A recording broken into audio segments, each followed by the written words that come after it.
What you doing? Yeah? Come here. Oh, come here, buddy. That's my boy. That's my boy. As your sister just runs across daddy. All right, ladies and gentlemen, it is your favorite dark sorcerer here. And today I want to kind of just answer some questions that I've been seeing a lot on social media,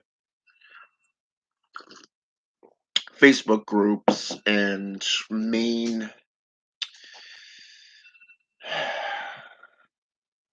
you know, how should I say this? Platforms such as YouTube and such. Today, I'm actually going to be doing this one off of a specific Facebook group. Okay. And it's based off Wiccans and Pagans. And I'm going to just scroll up real fast so I can tell you. It's Wiccans, or Pagan, Wiccan, Witches, and Spiritual Deep Within. Okay, that's the name of the group. And there was a few questions under here from these white lighters that,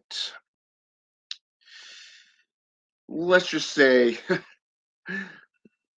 let's just call it laziness, because this is stuff that you could easily look on social media for. This is stuff that you can easily get into the practices if you're in the southern USA, such as, let's say, South America, Central America, um, the Bible Belt, or what is classified as the Bible Belt, through Latin and Latino America, you know, type practices.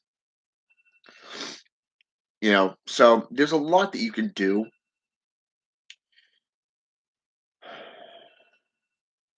Let me just scroll back down here. I'm kind of going back down. Okay, here we go. So, hey, Gabriel. So, there's a lot of things that you can easily find out, especially about curses, hexes, jinxes. In Brujeria, there are bindings, domination, and curses. Okay. The curses normally use Santa Morte or some other deity of death, like Alistair, Samael, Abaddon, Pazuzu. You know, you can go worldwide and have all kinds of deities of death. So I'm not going to get into the deities today. So this individual says, delete if not allowed. Hi, I'm looking for some advice. Does anyone know how to accurately find out if you've been hexed, cursed? Maybe an ancestral curse, if that's a thing. Okay. I'm going to stop right there before finishing the thing. An ancestral curse, that's a bloodline curse. Okay. Anybody who's ever studied black magic, anybody who's ever studied witchcraft spells in general would know that it's a blood curse. It is a lineage curse. Okay. Curses can be identified in many different ways. You look at your life. How good is it going now? Okay. And then all of a sudden, let's say, for an example, you lose your job, your car quits working. Um, you get a lawsuit against you. Let's say, for an example, you go bankrupt. You know, all this shit just comes down on you, all at once. Okay, just back to back to back to back. Okay, you're feeling tired. You're feeling exhausted constantly. These are signs and symptoms that a curse has been placed upon you. Okay.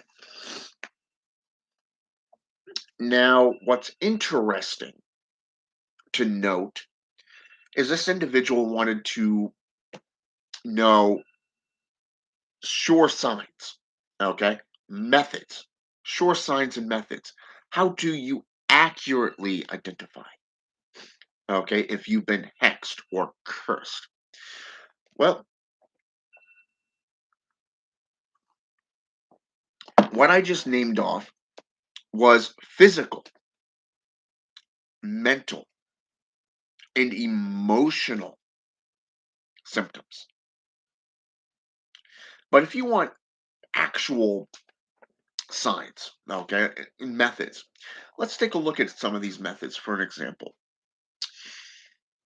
You can go into Brujeria practices, Santeria practices, Palo, Mayumbi, and Monty type practices, even voodoo itself.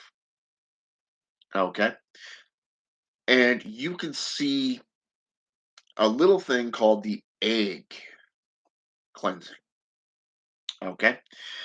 This egg, you take an egg and you could actually have somebody else do this for you. It would actually be more accurate if somebody else did it for you because you're going to need to rub this egg from the head to the feet in a violent manner. You don't want to crack it or break it. You just want it, to rub, kind of like you're wiping something off, say for an example, a window. Okay. Now, once you've gone from head to toe, you break it and you put it into a glass of water.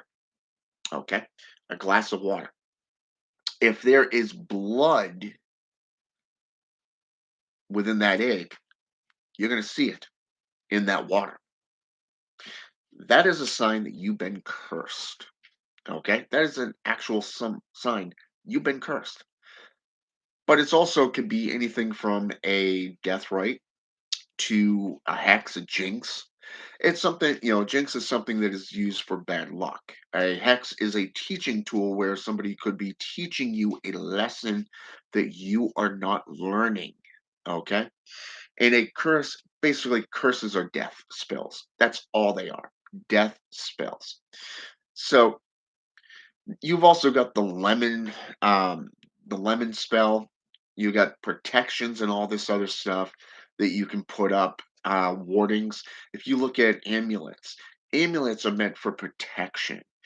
Talismans are meant to be carried. Okay, these are Jewish, but they're all these are Middle Eastern terms for phylacteries. But there are also other things that can protect you, like rings, for an example. Okay, rings. Okay, I take most of mine off, but I always keep these two on, and I keep my amulet on. Around my home, my better half's car, my car, I have talismans, amulets that are hanging. They've been charged for protection. Okay, you have crystals that can be used for protection. The bigger, the more potent that spell is. Herb herbalism, herbalism can be used. You can go to your local Walmart, pick up dragon's blood. You can pick up frankincense. You can pick up myrrh. Okay, these are just three things that, when put together, can create a powerful protection barrier. Okay, sea salt or gopher dust. Gopher dust is hoodoo. Okay, it is something that will keep evil spirits away, but it is also something that can attract demons. It can also be used for curses. It is like eggshells, white eggshells. If you walk out your front door and you see this stuff lying across your porch, the threshold to your door, you've been cursed. You have been literally marked. Okay. So you really want to pay attention to your surroundings. So these are things that you can literally do and to identify, not only to protect yourself.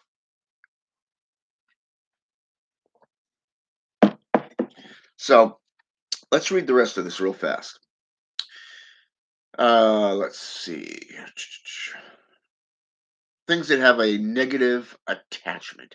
I'm literally constantly tired. What did I say? No matter how much sleep I get, little to no energy every day to the point where I rarely leave my bed. Everything ruled out medically. I've never really had any problems with anybody ever, and I don't speak to many people or know of any witches, so the chances of a hex are small. I cleanse my house all the time and have protections, but I'm still sensing some IFF, if. There might be a spirit in the basement, but I don't know how to figure that out. Okay. So, like I said, she's going from what are symptoms, what are family lineage, okay, type curses, to I don't know if I've been cursed, but hey, I cleanse, I do all this. You see, this is a form of hypocrisy. Okay, you really want to watch out for this stuff, especially if you're on social media. A lot of people will see that a lot of people are commenting and they want to get involved. Okay, and they don't always read down through this. So I'm going to tell you some stuff here. Not all spirits that are, I should say, fall under hauntings, perhaps even possessions, even are evil or have baneful intent.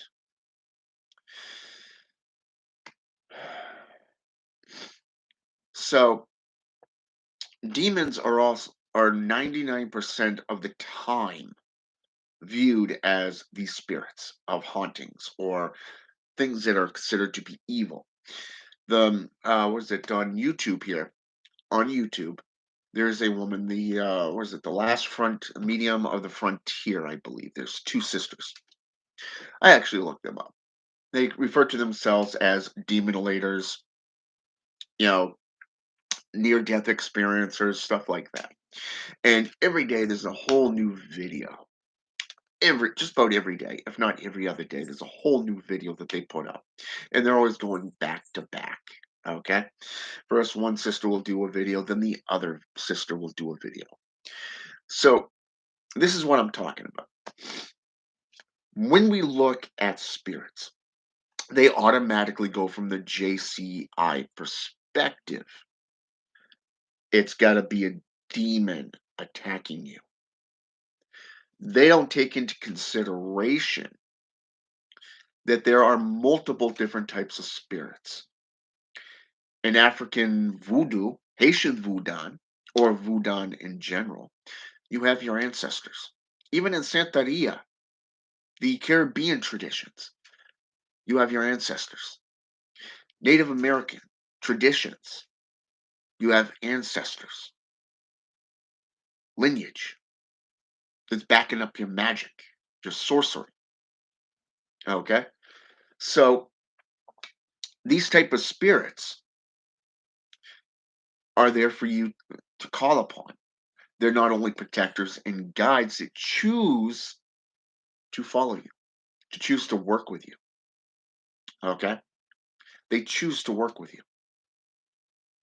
Not just the Loa or the Ugan or the demonic themselves. Okay? But then you have spirits that you can call upon if you're into necromancy, for an example. You have conjuration and reanimation. And a lot of people, they confuse reanimation with the zombie myth. Okay. In Haitian voodoo, there is a little thing called zombie powder. Okay. And when used correctly, you can actually kill somebody and or at least put them so close to death that it literally mimics death. And then you can bring them back and they believe themselves to have been brought back a zombie. Okay. But a lot of people mistake this for actual reanimation. If you actually have read the Bible, you'll know about the Witch of Endor. You will know about necromancy, and spiritual conjurations, and stuff. especially if you're into Arthur White's work or that of, say, King Solomon. You know, the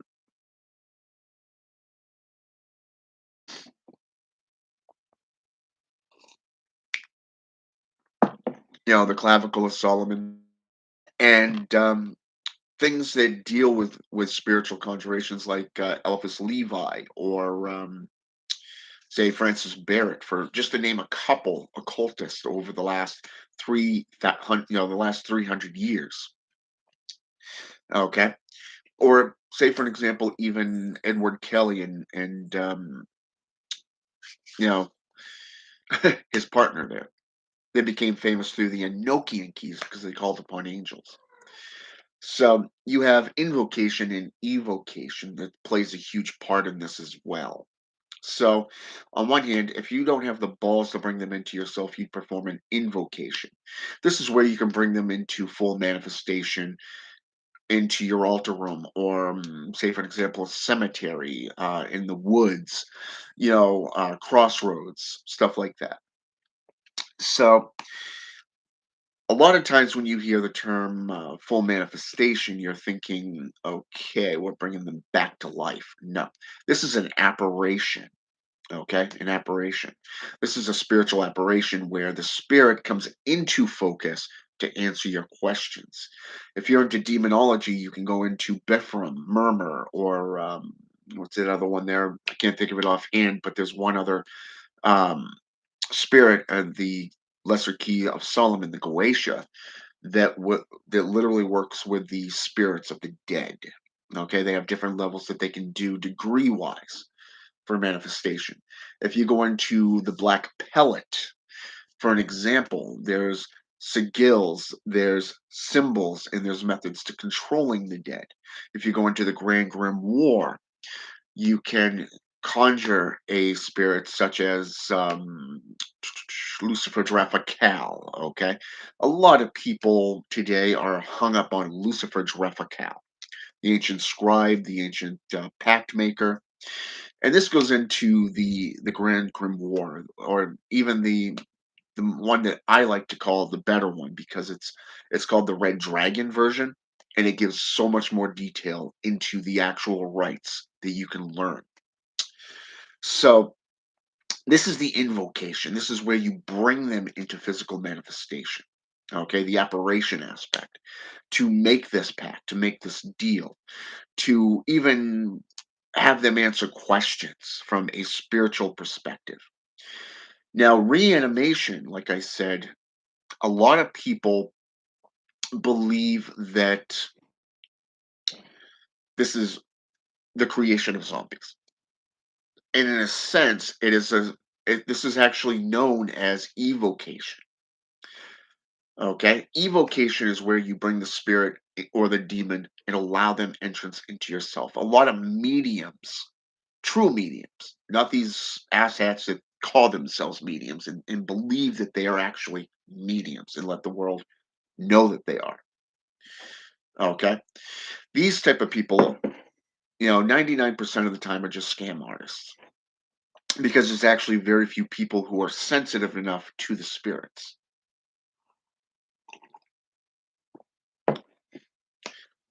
and or have actually had the experiences necessary to be able to discern messages either through cartomancy or some form of divination. But here it is.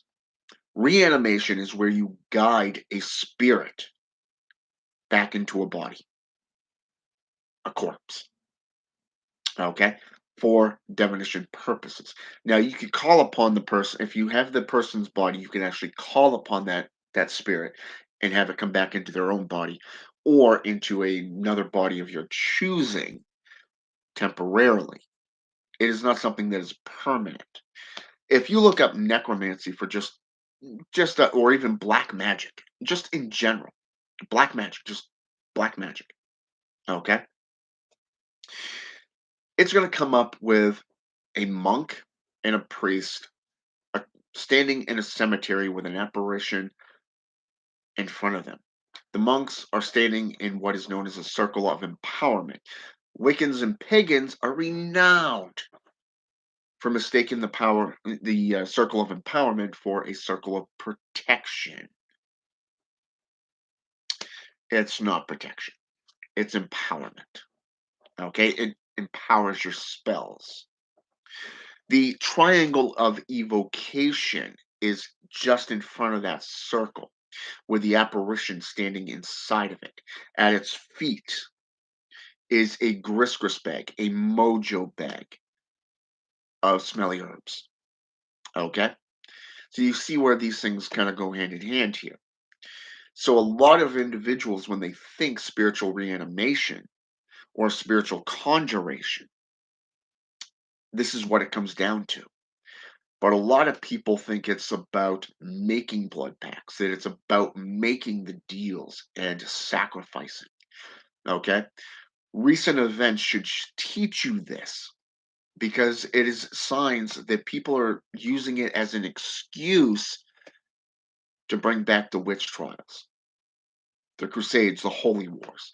And 9 times out of 10, it is a Christian behind it. Okay? In this case, this last case, it was actually the BBC News, which set off a shitstorm that went after Bald. Okay. Although, like I said in my last video, you know, only about yay much, probably about 2%, sticking up for EA. I'm not really a big fan of his latest stuff because I find it to be, well, kind of, if you think about it. So, and now you got this concert that supposedly took place where mass murders took place. So, and they're blaming it on satanic attacks, ritualized sacrifice. Yeah, do your fucking homework. Never had issues with this. Well, number one, if you've actually studied witchcraft in general, that you claim to have studied, and I'm going to call this person by her name, Sierra Asensio, Asencio. Okay, so she spells her last name. So if you actually practiced witchcraft and baneful sorcery of any kind, witchcraft has been associated with Wicca, paganism, African Caribbean traditions, European traditions, old world, new world. You could put your name to it. Okay. Then you would actually know that baneful sorcery can be used for personal gain. Okay, you don't have to have pissed off a witch. You don't have to piss off a warlock for to get cursed. Okay, people don't have to go to a practitioner to say, "Hey, I want this individual cursed." Okay, they don't have to pay.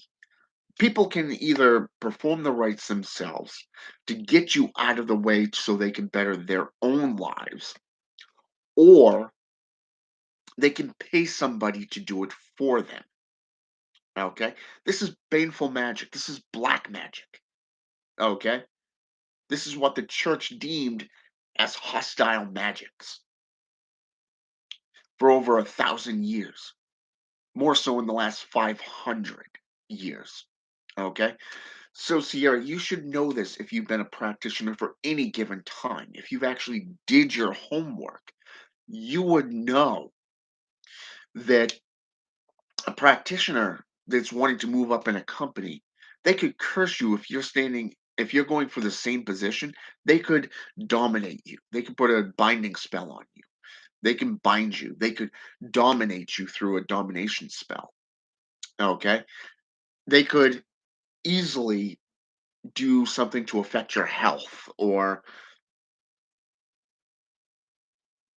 make you look bad, so to speak, just to get you out of the way so they can get that position instead of you. Okay? There's so many different rituals that can be placed together back to back just to get you to be where you are today. It doesn't have to be anything about, "Oh, I may have pissed this witch off or this warlock." No, it doesn't work that way. Yes, if you've wronged somebody, they can seek out Hecate, the goddess of witchcraft, necromancy, ghosts, the underworld, and justice. They could even go to Anubis, not Anubis, but Osiris, for an example, the god of iniquity, and let him judge you through your own iniquity. Okay, your own guilt could be your own punishment. Okay, so there's a lot of different methods that can be employed if you wrong somebody. Okay, why do you think people go to dark sorcerers, necromancers, or even practitioners of the dark arts and baneful arts, for an example? This is the reason. It is an injustice that was done to be made into justice. They need it made right, so they go to a black magician, a sorcerer, and they have them cast a spell. Okay, to seek justice. So there's a lot that goes into this on both ends of the spectrum.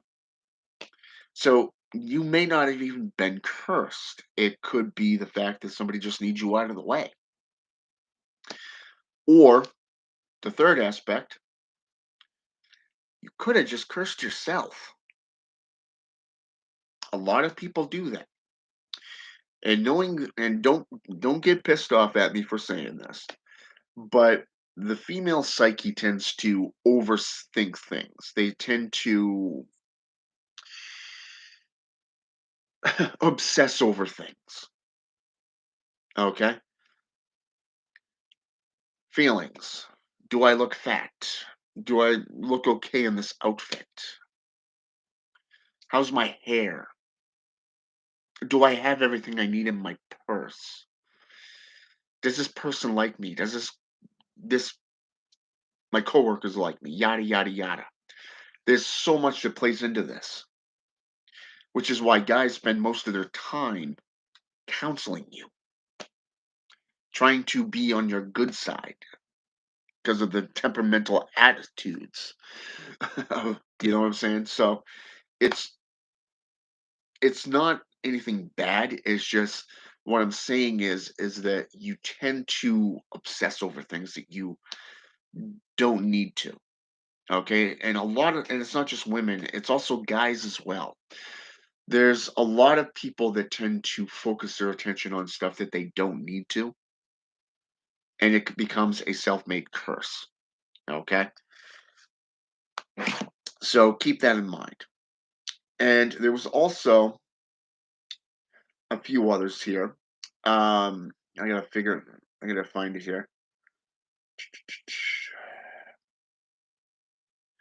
All right. Bree Bates says, "Hi, I'm having trouble meditating. I've tried silence guided meditation, and all that seems to help is my rock music. Does anybody else do this?" Okay. First of all, let's talk meditation. Meditation is a way to bring yourself back into balance. It is also a way to reflect upon the day's events, things that are important, things that you need to be doing. Maybe it's something goals wise that you are trying to create, okay, and to bring into fruition. Either way, you want to bring yourself into a state of calm, reflective meditation. Now, this individual has clearly said trouble meditating. Now, this could be due to too much energy, okay? Too much energy running through your body means that you got to ground yourself, okay? You don't want to you don't want to use she just basically put as silence meditate guided meditation. This is stuff that it don't work. It really don't, especially if you have energy moving through your body. Okay, you want to learn energy manipulation. Energy manipulation. Okay, this is where you can ground yourself by moving that energy to a more off base location. For an example, when you're sitting in Indian style, you'll probably notice your knees are the first thing that the energy tends to flow around, okay? Especially around the bursa, okay? And then it expands from there and goes up towards your gluteus maximus, your butt, okay? And you got to keep moving, even down to your ankles, okay? Because your legs are literally on your ankles when you're sitting in meditation. So, one of the things that I recommend in this instance is energy manipulation.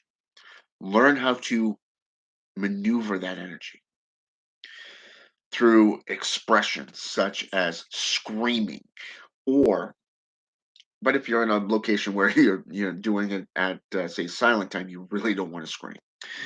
Okay, but if you put your left hand down on the ground, and you close your eyes and you focus that energy and willing that energy to go down through your left arm out onto the floor, you're giving back to nature. Okay, remember, a lot of people that claim to be in the occult, into witchcraft, really don't have this understanding, and they've been in it for a long time. The right hand is the giving and the taking. The left hand is strictly for taking. Okay. So when you're looking at energy manipulation, you bring it in with your left, or your right rather, and you put it out through your left. Okay. Take in, take out. Okay. So here, some of the things you could do is work on mantras. You can focus all your ill intent on banishing that energy, that current. It could be if you're in your ritual room doing this, which is about 8 times out of 10 individuals who are trying to do this, they haven't properly banished their former rites and rituals, okay? You really wanna make sure those gates are closed. You really wanna make sure that you've properly banished the currents, the beings that you've communed with, and a lot of times they don't do this, especially the adepts, okay? You gotta remember, you're gonna be an adept for at least 7 years, okay? A neophyte for maybe about a year, maybe 2 years before that. So you're looking at probably about a decade worth of study and practice just to determine which path is correct for you, okay? Music is a method that is employed to help you. So if you're trying to relax from a very stressful week or even a day, then you want to listen to something low key, something that'll help you get into that relaxed state. If you're looking to do a ritual of baneful sorcery, you may want to look into rock and roll, something like goth rock. I recommend Rob Zombie, Living Dead Girl or Dracula. Um, even Demon Speeding or Never Gonna Stop. You know, something like that. Or you can go into Stone Sour. I recommend.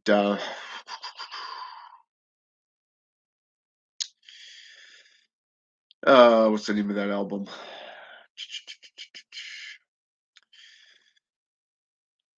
I can't remember the album offhand, so I do apologize. You watch. I'm going to get off this video, and it's going to come to me, and that really gets to me every time.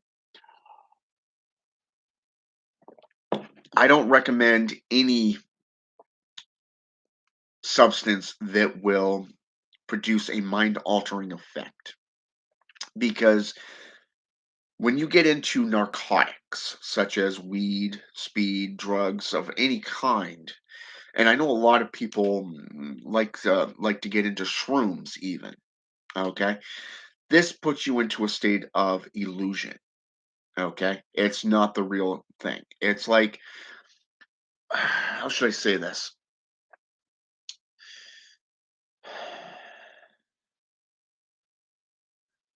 The best way I can describe it is like this. Okay, and I don't mean to come off in a sexual manner here, but there's really no way around it. So if you and your partner are getting intimate with each other, okay, this is reality. Okay, this is the true sense of expression, but also experience. Okay, but if you take one of these mind altering drugs, such as weed, shrooms, something, something that increases your heart rate, something that increases the dopamine levels in your brain, then you basically are experiencing an illusion. It is a false perception. Okay, which is why I don't personally recommend anything that will produce this type of effect. If you want a true connection with spiritists, if you want a true experience for astral projection, shadowmancy, or magical communion with the gods, then I would recommend going old school.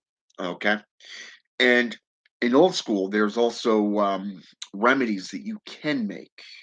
Things like teas, brews, oils, oleums, things that will help you relax. Incense, sitting in a pitch black room, for an example, will help you to focus your attention on what matters. But at the same time, if you're using, say, let's go with oleums. Let's go with the cubes. Okay, you light a candle. Okay, with a specific incense. That incense, like say pine, will help you get into that state of being in a forest. Okay.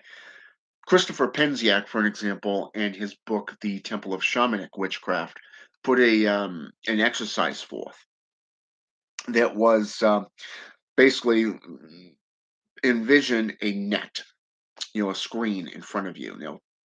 Focus yourself going through that screen, and you appear in a forest at a base of a tree.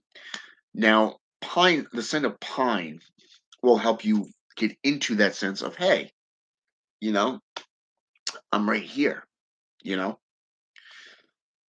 I'm in a forest. I've got my eyes closed, I'm blindfolded. I'm using my senses, my smell. I can smell the bark, I could smell the fresh air, I could smell the scent coming off the trees. Okay. This is stuff that will help you get into that state of mind. Okay. Other times you can use mantras, like I said, but there's a lot of different things that you can do. Listening to rock music is more used for amping somebody up. Okay, mind altering drugs, not a good thing. I mean, there are herbalism teas and concoctions that you can put together to bring yourself closer to death, to commune with death, to associate with the dead. There are divination tools that you can use to commune with the spirits of the disincarnated. Blood sorceress Cagliostro, the necromancer. Okay, she's got a book out called two books out, part one, volume one and volume two of Blood Sorcery Bible. She gives some very, very good instructions in this aspect, and I would really recommend that book to you. So there's a lot of things that you can do, and things that you can get into that will help you get into these sense of connection to what you're doing and where you're going with it. And just gotta wait for this call to finish. I get all these scams and stuff a lot, so I really don't pay much attention to them. The way I tell people, if you're not in my phone, I'm not gonna pick up. Plain and simple.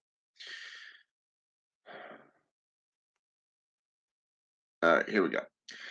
So, anyways, let's see.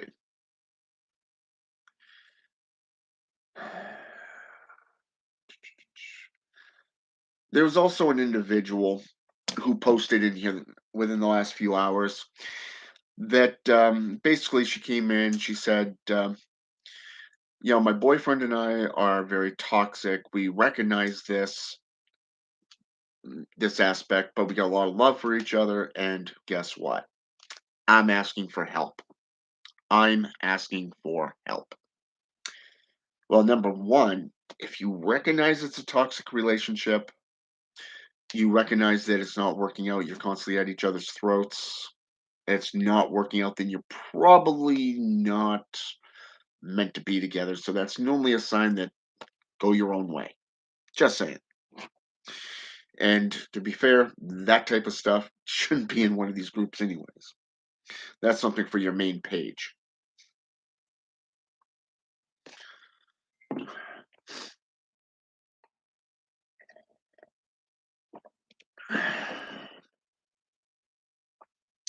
All right. Cheyenne Noble. This is a very good question. This is some of the questions I've gotten in the past. Um, Number one, a lot of people will not train anybody underneath 18, especially nowadays with all the legal laws. Okay. So I don't recommend that unless you are, if you're taking on apprentices and you really want the parents' permission, you want them involved in the step process. And if you're the parent, which is in this case here, by Shayna Noble, this is what I would recommend to you. I would hold off for a few years, okay? But if you're an experienced adept, what I would recommend is to give your child the information, okay? I would recommend countless different books, different authors, different types of practices. Think of it as a multi-faith minister, a teacher, okay? Because there's so many different systems and denominations within these systems of practices, you may want to just give them, your children, the information. Christians do this all the time. Okay, when your child is born, they're automatically indoctrinated into Christianity, Hebrewism, Judaism, Islamic traditions. Okay, even so they don't have a chance to grow up and go, okay, I want to study this particular path, or I want to study that particular path. I don't think this one's right for me, but I don't know what to do. I've been indoctrinated into this. Okay. I don't recommend this for any parent to do. Okay. I don't. Now, don't get me wrong. I've been practicing since I was 11. Okay. It was something that I knew was right for me. It was something that I connected to right off the bat. Okay. I've been practicing now for 32 years. 32 years. This is my 32nd year as a practitioner. That's over 3 decades. Okay. But I didn't start teaching until online until roughly about 2008, 2009 area on YouTube, right on my channel. So by that time, I already had a sound foundation underneath my feet. I knew numerous different traditions. So this is her question. My 12-year-old daughter has asked to start practicing witchcraft. Can anyone point me in a direction on where to help her start? Witchcraft books, cards, crystals, practices, etc.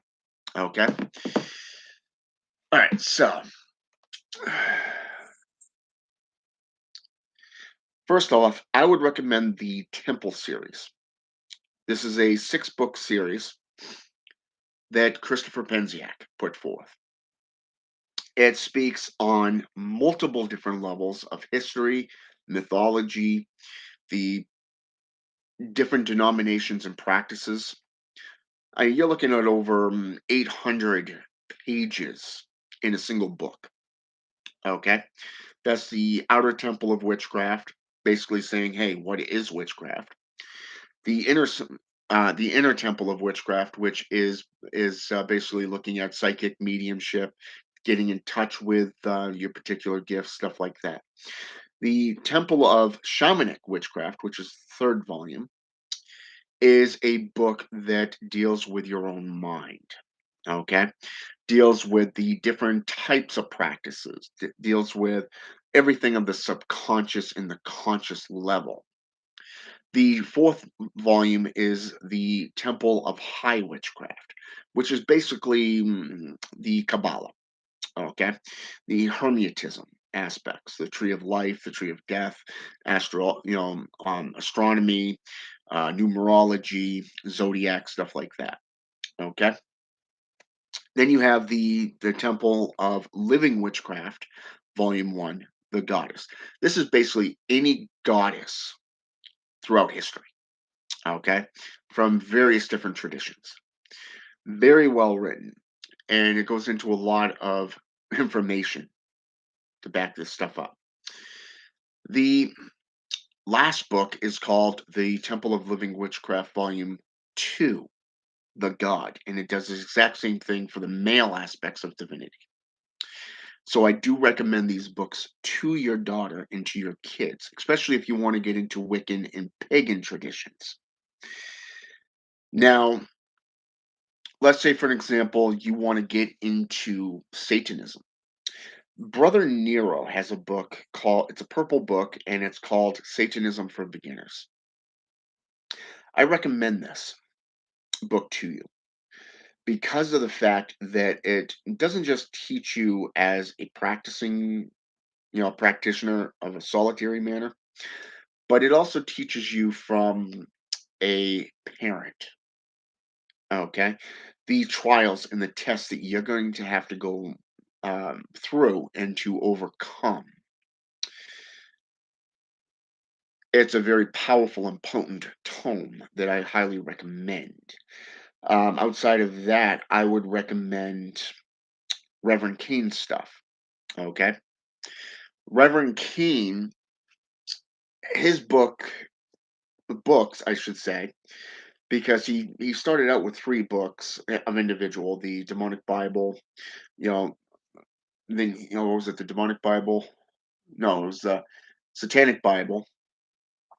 Then you had the Book of Kings and the Book of Hymns, and then he turned around and wrote the Satanic Scriptures book. And this one here actually put all three in there, and he actually modified it and gave a lot more information. It's very dubbed down, very easy and clear to read and to understand. So I do recommend that to you. If your kids are more philosophical, I would recommend Anton Xander LaVey's Satanic Bible to you. Namely because of the fact there is no rituals and rites in these books. They deal mostly, the first half of Anton Xander LaVey's books are based off philosophy. The second aspect half of the book is left up to interpretation. His essays, such as the Satanic Scriptures, the Book of Satan, and the Satanic Witch, is more about manipulation and learning to maneuver the minefields. It's more of his personal essays. Now, if you really want to understand his life, I would recommend the autobiography of Anton Xander LaVey. Very, very good book. Kind of walks through his life and how he became a photographer, a crime scene investigator, his life as a Satanist, and so forth. Why he got into it, the whole king caboodle. Really loved it. But there's no, um, in these books that I just recommend, there is no rituals, there's no rites. Invocation to Satan in the Satanic Bible by Anton Xander LaVey, but that is it. It's just a quick prayer. Whereas the Book of Hymns from Reverend Keen's book, that one is more musical. I would recommend the Book of the Divine Black Flame of Satan by Vococlocus Oriax. It's more of a vampiric tradition of Satanism, traditional Satanism to you. It is what it is and what it is not. The Tentatio Diabolus It's basically the Devil's Bible, the Devil's Disciple, and the Devil's Coven all rolled into one. And it's by Myrmidon Pontifex Maximus. Very, very good books. There's no rituals, there's no rites in it, except for maybe an initiatory rite from Myrmidon Pontifex Maximus's book, but that's about it. It takes place over a 3 night um, period of time. Very, very good, direct, to the point, and it will give you something to reflect on. If you're into voodoo, I would recommend anything from Haitian voodoo. It's more some of the more potent stuff within voodoo, what it is, what it is not. It deals with the Loa. It deals with some of the prayers, some of the rituals. Um, Santeria, Pedo Mayambi, Pedo Monte. There's several good books out on those. Um, the Blood of Brujeria and Magia. Very good books on Brujeria. Um, but if it was me, I would have to go with the Steven Seagal philosophy. And the reason I say that is because a lot of people, when they get into magic, witchcraft, a lot of them, they're temperamental. They're young, they're haughty, and they're only looking to hurt people. It's kind of like getting into the martial arts and wanting to learn. So you want to learn how to fight? Yeah, I want to learn how to fight. Well, so you want to hurt people. There's a difference between baneful magic and healing. That's why a lot of practitioners get into gray witchcraft. Okay. Yes, chakras are important, Nicole, and welcome to the channel. I just realized you posted again. So I do apologize for that wait. So, anyways, most people get into gray witchcraft because you can use white and black magic.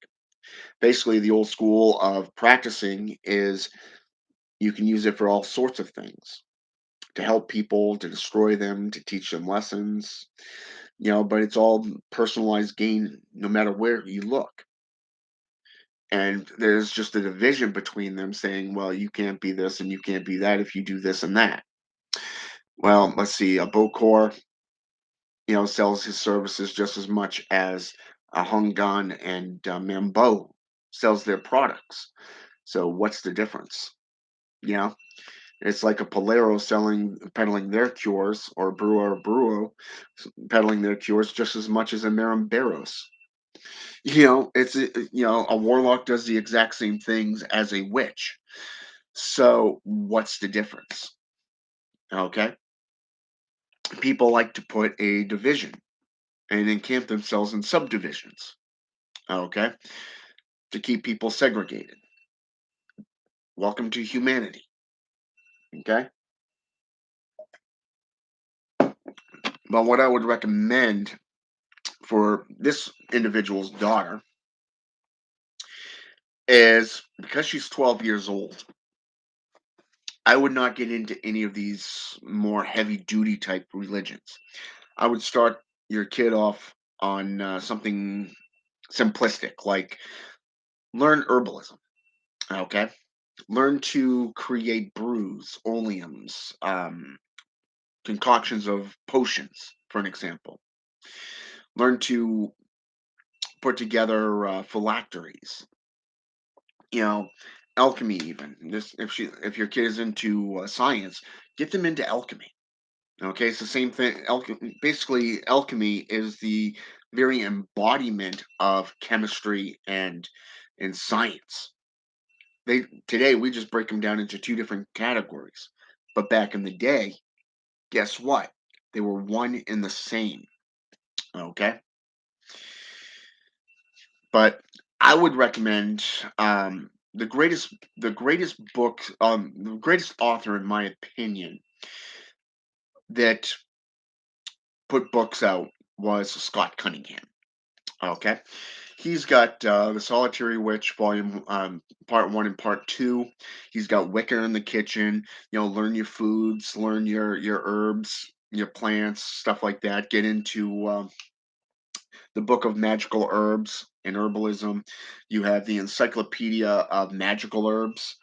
You have so he's got so many different books, and last time I checked, his wife or daughter actually started putting out their books. I knew they put out one book. I don't know if they put out any more, but I do know Scott Cunningham is actually dead. He died back in, I want to say, 97, 98 area. He died of cancer. So his books are still around today. I highly recommend them to people who are thinking about letting their kids get into witchcraft on any given level, because his books are right out there. They're even. They're low key.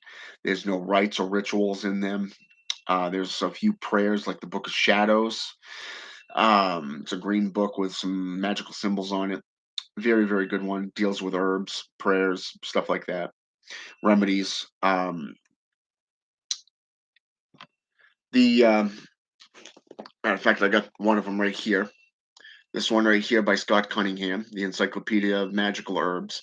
Very, very good book by Scott Cunningham.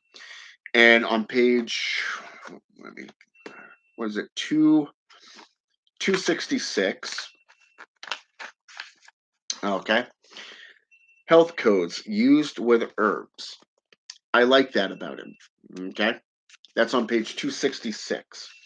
If you get into tables and appendices, part 3, you have masculine herbs. You've got feminine herbs, planetary rulers. You have elemental rulers. You have magical intentions. Let's see here. Colors and their magical uses. You have a glossary.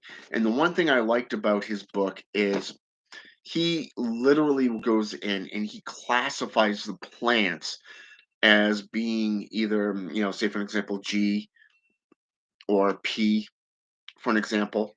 P is for poison, but it's also for pregnancy type thing as well. He kind of uses that one interchangeably, so you really want to do your homework on that one.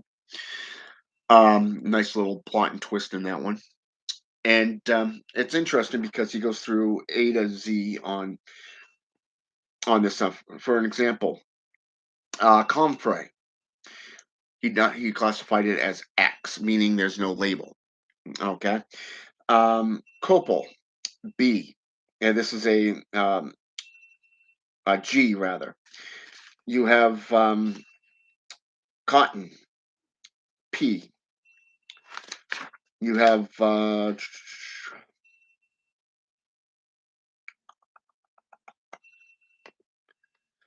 let's see here. Some of them don't even have it, but some of them are used for either G or P, stuff like that, and can be used for both. But I mean, when you get into witchcraft, one of the biggest things that I would recommend is learning your history. So I would recommend Nicholas Remy's book, Demonolatry, to you. This is a book that teaches you a little bit about the powders that were created and what were found on accused witches, but also from the old school of the old world, literally has a list from the witch's hammer that and the witch trials of people who were actually accused, when they were born, when they died, when they were executed, when they were imprisoned, stuff like that. And it literally gives you a huge understanding of where your traditions came from and what fears and doubts will be there. Anybody who goes to somebody and they ask, hey, I can tell you this, I've had conversations with people when they realized, hey, you're a practicing Satanist. Oh, I don't want anything to do with devil worship. Don't curse me. Stuff like that. It's like, is that what you think we do? Go around and cursing people for shits and giggles? You're an idiot. Plain and simple. So it's And it's interesting to see because of the fact that the fear of a cult was put into place by the JCI, who was trying to become the top dominant religion. Over the last 20, 30, maybe 50 years, witchcraft has really become more popular and gaining more momentum in the world today. People are putting up laws to protect their religious rights, their religious freedoms, and they are literally even today suddenly going okay because some things were found on something that from somebody's home that you know because they were mentally distable or they were mentally ill or mentally unhinged or whatever, and they committed a heinous crime like say murder or some form of other crime. Okay, these are associated with cults, not the occult, and a lot of people don't recognize that. Even with all these videos of people teaching you right here, it's still not sinking in. So that's why we got all this freaking drama today. Like that band, apparently Scott something band. Apparently somebody murdered somebody or something in it, and now it's considered satanic rituals. You know, Look at what happened to Bald because of an article put forth by BBC News. You know, you're seeing it yet again, the satanic panic, the witch trials, the crucifixions, the burning times. We're beginning to see the same thing. History is repeating itself because of the human ignorance for the lack of understanding and knowledge. Okay? So, I would recommend books that not only teach you about different denominations and different type of religions, but also things that will teach you on herbs, plants, things like oils, herbs, and teas, brews, whatever you want to call it. Things that will teach you and educate you on how to heal, how to create powders and things that will help you evolve and things that you can use on your day to day um, journey. Okay, a turmeric, ginger, um, for an example, are two herbs that help the heart. Okay, lemon juice prevents gallbladder stones and kidney stones. It's a blood purifier. Mint is something that can be used for immune boosting. To boost your immune system. So there's a lot that you can do through just herbalism. Just about every practicing witch, warlock, brewer, Bokor, Hungan, Mambo, worldwide is going to have this stuff on hand. Not everything is about cursing or hexing, termination even. Okay, and people need to realize this. So, but that's what I would recommend to this individual. Okay, but most of the stuff that is posted on Wiccan and Pagan sites today, this is stuff that you can easily read about in just about any book. Okay, just about every book has a passage on herbalism. Just about every book has spiritualism, working with demons, what a demon represents. How do you work and conjure with spirits? You know, all of this stuff can be found right here at your fingertips. It's a day of enlightenment, people. Okay, it's right here. Yes, that's the one. Travis Scott. Now, personally, I don't know anything about it. I just saw a couple postings on Facebook, and I saw one on here on YouTube when I got on from a friend of a brother of mine. You know, and, so I mean, I don't really know what took place there. I just heard, from what they were saying, there was apparently some ritualized murders or something that took place, and it seemed so damn real. It's like, yeah. Go to a voodoo ceremony, and you'll see what's real and what's not. So, are chakras important? The answer is yes. Chakras, opening up your chakras help you stay balanced. It helps your body remain healthy. Kundalini will actually help you find more endurance, more energy, and does basically the same thing that the chakras do. So, two things I would recommend to you to get into.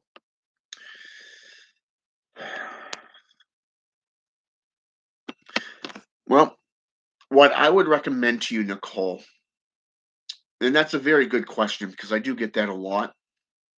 Not as much as you'd think, but just enough that it is noticeable that people are getting into it. First of all, I would recommend looking at how you're scrying. Okay. Let's say, for an example, you're utilizing the scrying method of pyromancy. If you're staring into the flame, let's say the little intersection between the candlestick and the flame itself, you'll notice that that's black. Okay. And your vision will expand, and it'll start to become a little blurry, and you end up seeing, say for example, faces or some form of symbol. I would recommend writing down the distinctions that you see.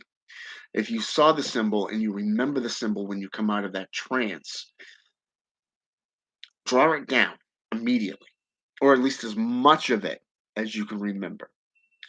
There's a lot of books on occult symbols. There's one that has what is it, one or two thousand,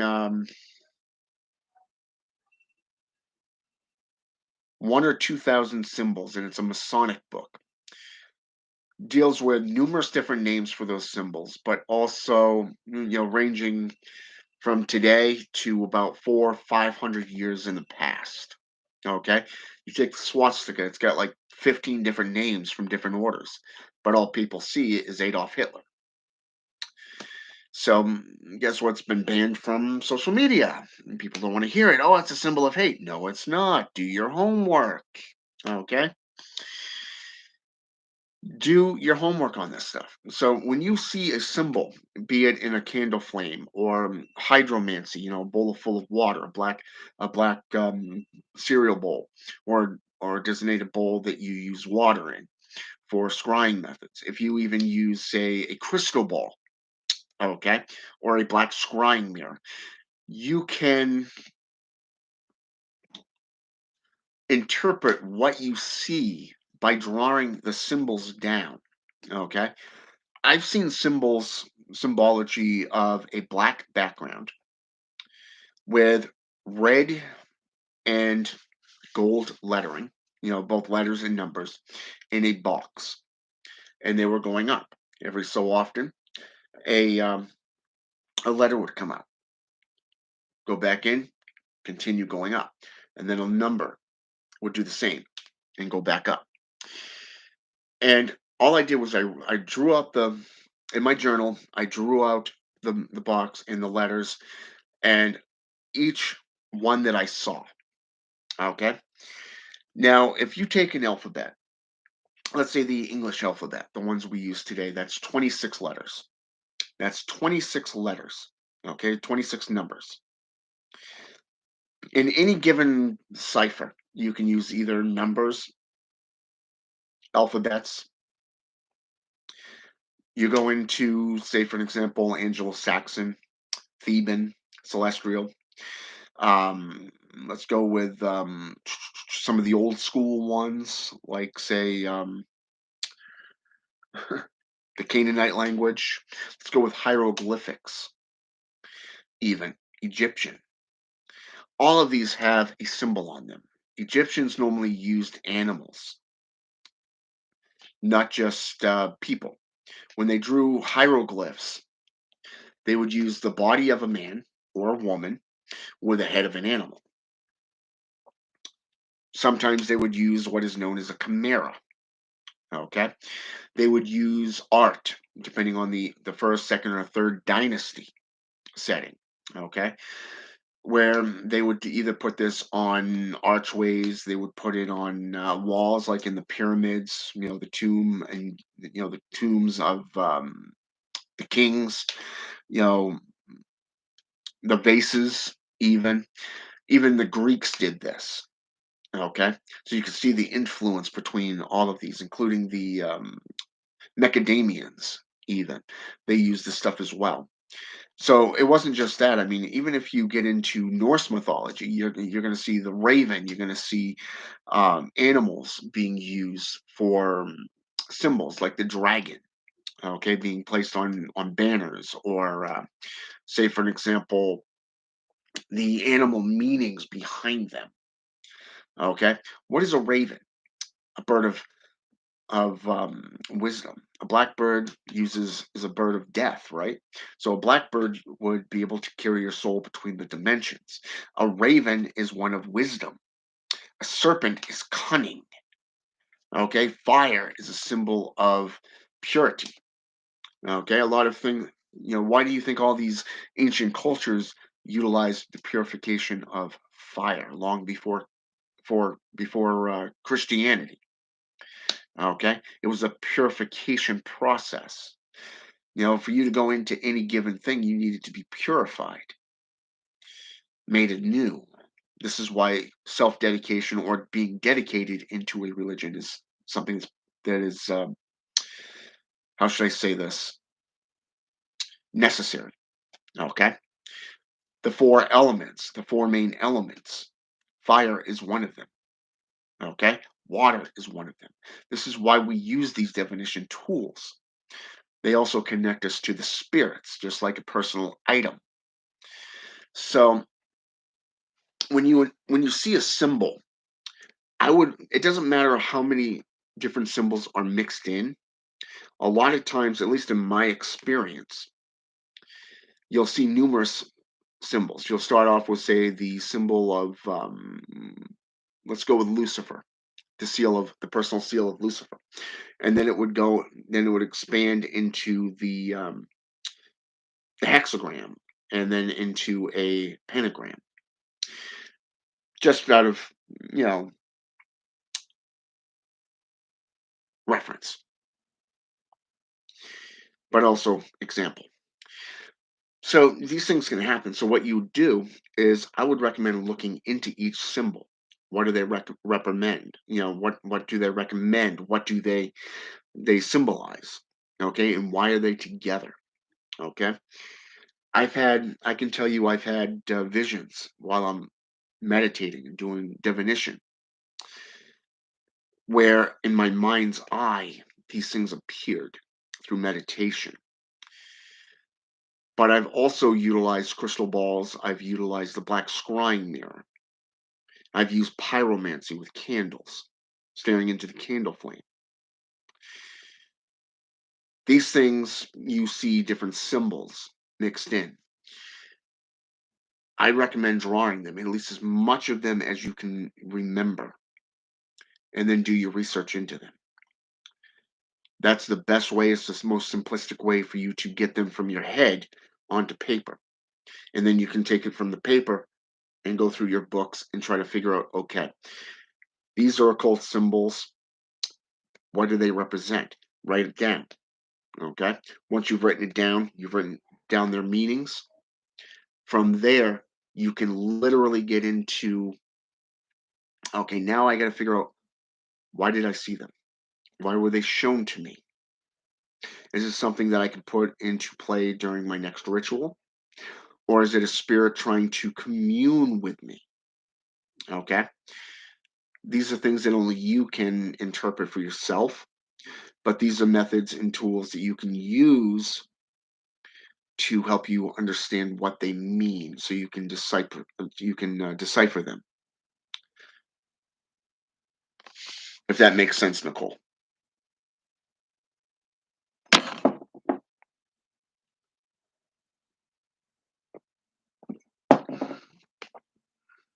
But that's what I would recommend. And time flies when you're having fun. It's been 1 hour, 14 minutes, and 47 seconds and counting. Damn. I remember I used to do this stuff in 30 minutes. Guess time has no meaning for me anymore. Oh well. But anyways, I'm gonna get off here. I know you guys probably have life to fill and to do things. So I want to thank all of you for jumping on here with me, both Nicole and Gabriel. Thank you for joining this podcast. And for those of you coming in after the fact, thanks for joining in with me. If you have any questions, feel free to post them down below. I will get to them. I do have more than one forum that I'm on. I'm on Instagram. I'm on Facebook, Timber, TikTok, and MeWe. I'm getting ready to evac Facebook um, sometime in the next week or so because of the fact I'm trying to figure out how to download some family photos before I do anything. I want to get all that good stuff off, the things I want to save, and from there just shut down my Facebook profile. But for now, if you want to follow me, you can. Those are where I'm going to be. So, all right, have a good one.